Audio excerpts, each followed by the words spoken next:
ഉണരുണരു സഹജരെ ഉണർന്നെണീക്കു ശക്തരായി ഉദിച്ചുയർന്നു ജ്വാലയായി ധർമ്മവഴിയിൽ പൊരുതിടാം.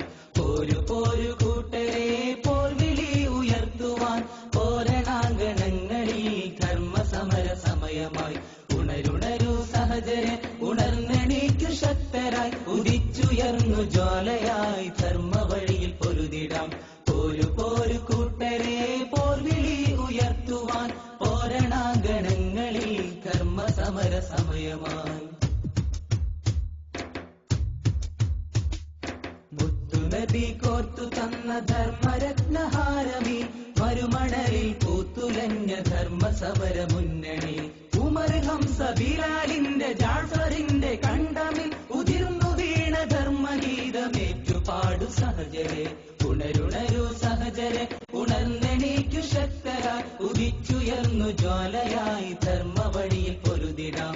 പോരു പോരു കൂട്ടരെ പോർവിളി ഉയർത്തുവാൻ പോരണാങ്കണങ്ങളിൽ ധർമ്മസമര സമയമായി. ഹരിതധവള നീലിമയെ നെഞ്ചിലേറ്റി നീങ്ങിടാം. ചുവടുറച്ചു ചുമലിലേറ്റി ധീരമായി ചരിച്ചിടാം. നാം ഒന്ന് നമ്മളൊന്ന് നമ്മളെസ്എസ്എഫുകാർ ധർമ്മരക്തം സിരയിലോടും എസ്എസ്എഫിൻ മക്കൾ നാം. ഉണരുണരു സഹജരെ ഉണർന്നെണീക്കു ശക്തരായി ഉദിച്ചുയർന്നു ജ്വാലയായി ധർമ്മവഴിയിൽ പൊരുതിടാം.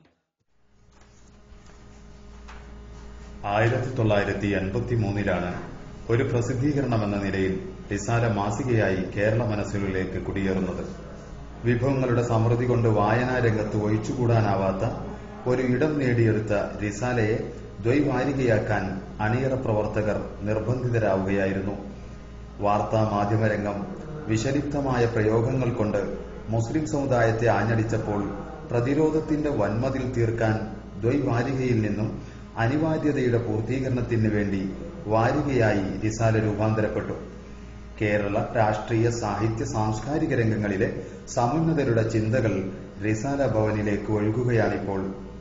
റിസാലയുടെ കടുത്ത വിമർശകരായിരുന്ന പ്രബോധനം വാരികയ്ക്ക് പോലും അനുമോദനങ്ങൾ നൽകേണ്ടി വന്നു. റിസാലയുടെ കേരളത്തിലെ പ്രയാണം മറ്റാർക്കും തടയിടാനാവാത്ത വിധം തുടരുന്നതിനിടയിലും പ്രവാസി ഹൃദയങ്ങളിലെ സമ്പൂർണ്ണ വായനയ്ക്ക് വേണ്ടിയുള്ള നൊമ്പരം ശ്രദ്ധിക്കപ്പെടാതെ കിടന്നു. ആ നൊമ്പരങ്ങൾക്കുള്ള ആശ്വാസവുമായാണ് 2009 ഗൾഫ് റിസാല കടന്നുവരുന്നത്. പ്രയാണമാരംഭിച്ച് ഒരു വർഷത്തിനകം തന്നെ NRAയുടെ അനുമതി നേടിയെടുത്ത ഗൾഫ് റിസാല പ്രവാസി റിസാല എന്ന നാമം സ്വീകരിക്കുകയായിരുന്നു. റിസാലയുടെ പ്രവാസി പതിപ്പിന്റെ ആദ്യ ലക്കം തന്നെ പ്രവാസി മലയാളികൾ ആനന്ദപൂർവ്വം നെഞ്ചിലേറ്റി.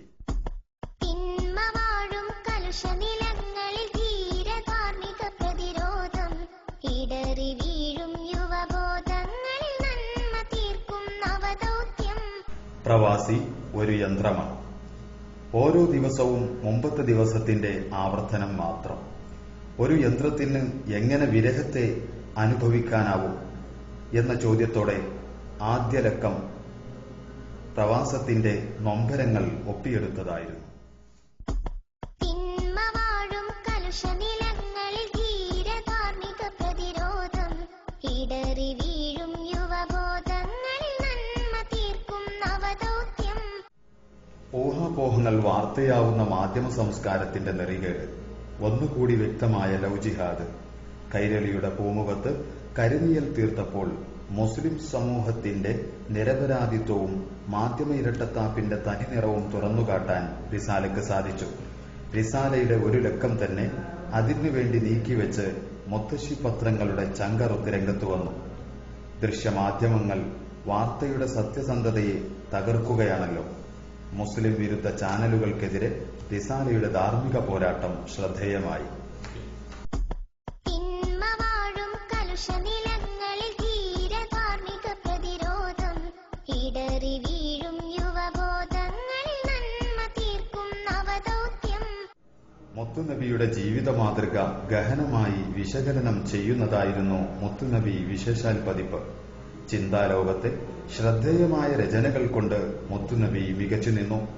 തിരുനബി സ്നേഹവും പ്രകീർത്തനവും പുച്ഛത്തോടെ കാണുന്നവർക്ക് മുന്നിൽ റിസാല യഥാർത്ഥ ഹുബ്ബുൻ നബി അവതരിപ്പിച്ചു. ഈ പതിപ്പിനെ അവലംബമാക്കി GCC കൺട്രികളിൽ RC വിജ്ഞാന പരീക്ഷ നടത്തി.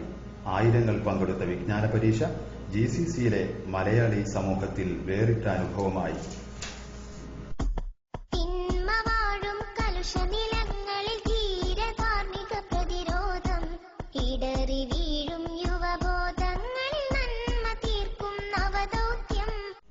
ഇന്ത്യൻ രാഷ്ട്രീയത്തെ അതിസൂക്ഷ്മമായി വർഗീയവൽക്കരിച്ച സംഘപരിവാർ കൈക്കൊണ്ട അതിജീവന തന്ത്രം പ്രവാസി റിസാല മാർച്ചിലക്കം തുറന്നു കാട്ടി.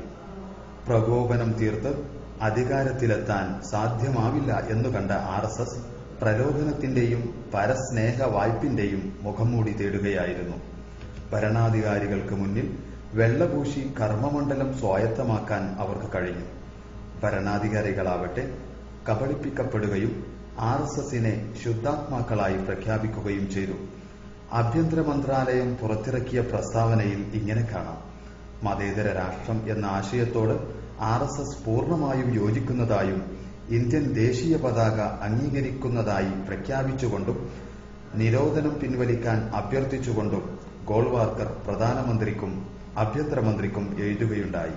പക്ഷേ പ്രഖ്യാപിത ലക്ഷ്യങ്ങൾക്ക് വിരുദ്ധമായി വിധ്വംസക പ്രവർത്തനങ്ങൾ തുടർന്നുകൊണ്ടിരുന്ന RSSന്റെ നിരോധനം പിൻവലിക്കാൻ ഇന്ത്യ ഗവൺമെന്റ് യാതൊരു കാരണവും കണ്ടില്ല.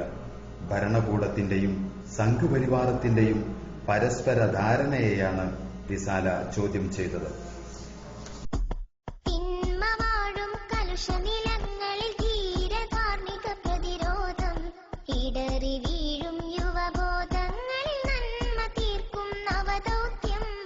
വിമാന നിരക്ക് പേടിച്ച് നാട്ടിലേക്കുള്ള യാത്ര പോലും നീട്ടിവെക്കാറുള്ള പ്രവാസി തൊഴിലാളികളെ ചൂഷണം ചെയ്തു പോന്നിരുന്ന എയർ ഇന്ത്യക്കെതിരെ കാലങ്ങളായി ഒറ്റപ്പെട്ട ശബ്ദം പല ഭാഗങ്ങളിൽ നിന്നും ഉയർന്നു വന്നിരുന്നു.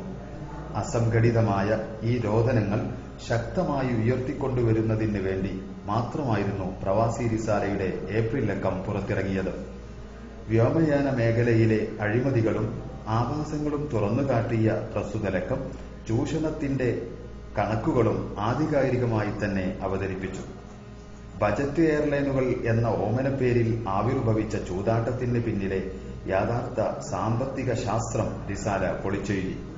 മാധ്യമ പ്രവർത്തനത്തിന് ബലിയാടുകളുണ്ടാവുക സ്വാഭാവികമാണെന്ന് MP വീരേന്ദ്രകുമാറിനെ കൊണ്ട് പറയിപ്പിച്ച റിസാല മാതൃഭൂമി പോലുള്ള കുത്തക മാധ്യമങ്ങൾ ലക്ഷ്യം വെക്കുന്ന ഈ ബലിയാടുകൾ മുസ്ലിങ്ങൾ തന്നെയാണെന്ന് പരോക്ഷമായിട്ടാണെങ്കിലും സമ്മതിപ്പിച്ചു എന്നതും ഏപ്രിൽ ലക്കത്തിന്റെ പ്രത്യേകതയാണ്.